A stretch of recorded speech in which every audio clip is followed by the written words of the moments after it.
Você já ouviu falar na profecia das 70 semanas de Daniel? Daniel foi levado para o cativeiro na Babilônia e você pode imaginar que alguém no cativeiro opressor da Babilônia foi um dos homens mais livres da história da humanidade. Ele viu o futuro, ele andou com Deus, o Senhor estabeleceu e ele serviu diante de reis. 4 reinos foram estabelecidos, 3 caíram e ele permaneceu no reino porque ele serviu ao Senhor. Essa profecia é fundamental para você que gosta de escatologia e eu quero te convidar para estudar comigo. Espero por você.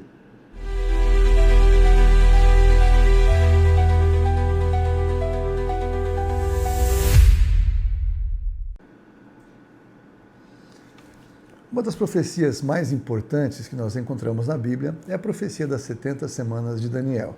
As 70 semanas de Daniel organizam a agenda profética com muita clareza e nós podemos então organizar o nosso entendimento acerca dos tempos e das épocas.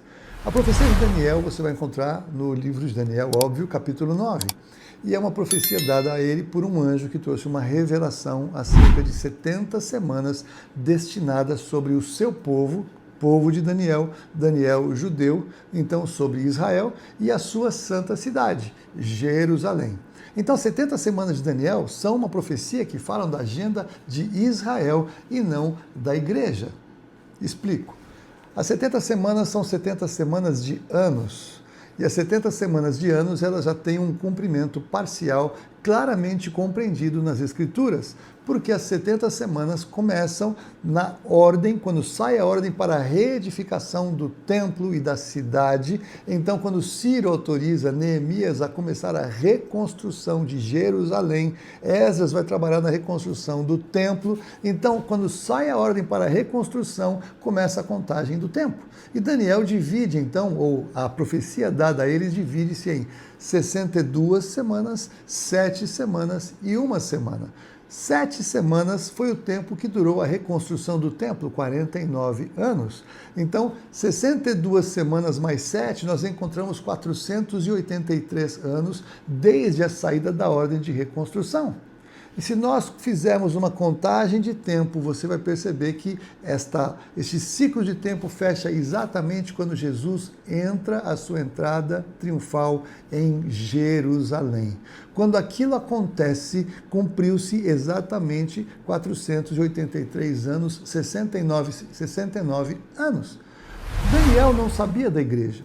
Os profetas do Velho Testamento desconheciam a profecia acerca do Senhor Jesus e da igreja de Jesus. Então, quando acontece a crucificação, quando Israel, então, abandona o Messias, quando os líderes religiosos rompem com o Senhor, é como se aquele relógio ficasse paralisado, e aí começa um novo tempo que ninguém sabia e que Paulo chama de o mistério da igreja.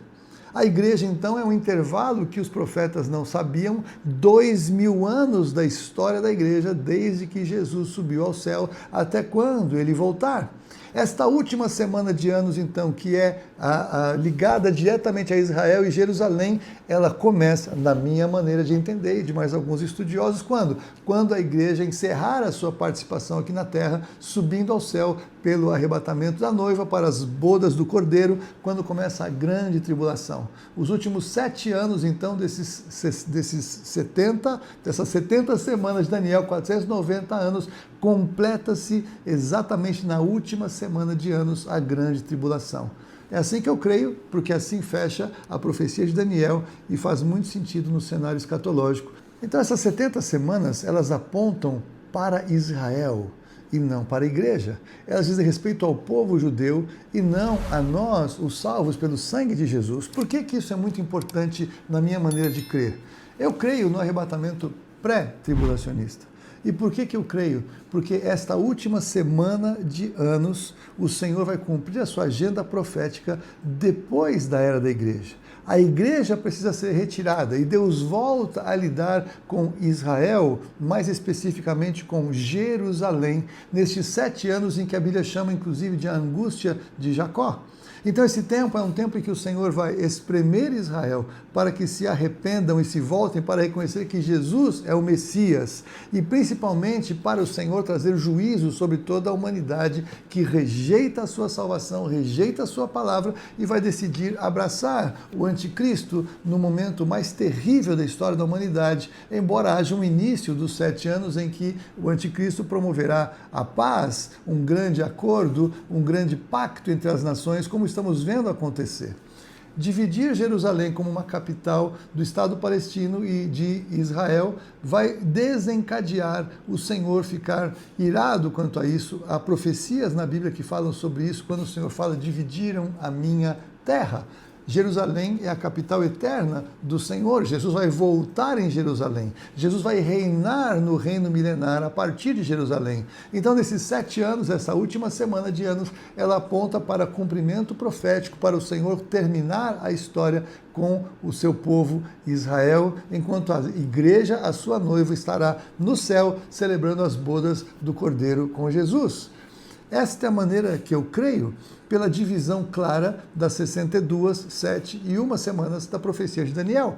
Tem 1 semana de anos faltando precisamente, que combina exatamente com os últimos 7 anos da história do mundo. Aqui haverá um grande juízo do Senhor, na segunda metade a ira do Senhor será derramada sobre a terra, serão dias terríveis e esses dias não são para a noiva do Senhor estar.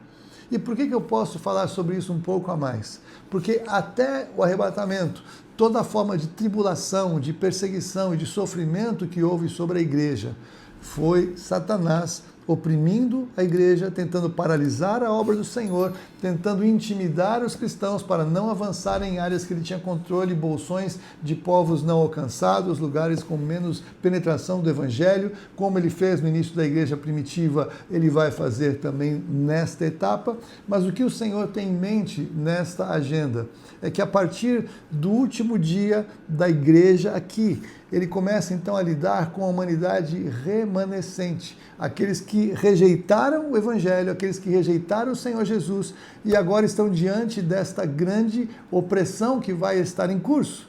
Mas não será mais Satanás o opressor, mas o juízo vem porque o próprio Senhor Jesus, como nós vemos ali em Apocalipse capítulo 4 e 5, quando ele está no céu, é o Senhor quem abre os selos de juízo em Apocalipse capítulo 6. Então não é Satanás oprimindo, mas é o Senhor Jesus julgando, expurgando o pecado, confrontando as nações, denunciando os falsos líderes, denunciando o sistema falso de governo do anticristo, até que ele venha junto com os seus, com os exércitos do céu, no final dos 7 anos da grande tribulação, para implantar e estabelecer o seu reino de 1000 anos. Até então, Satanás é o que oferece tribulação e perseguição.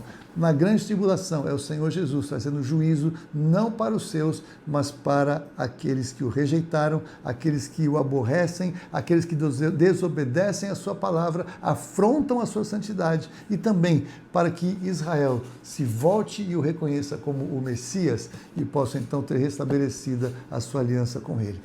É assim que eu creio, é assim que eu compartilho. Se você concorda, siga comigo. Vamos ter mais conteúdo para estudar. Que Deus te abençoe.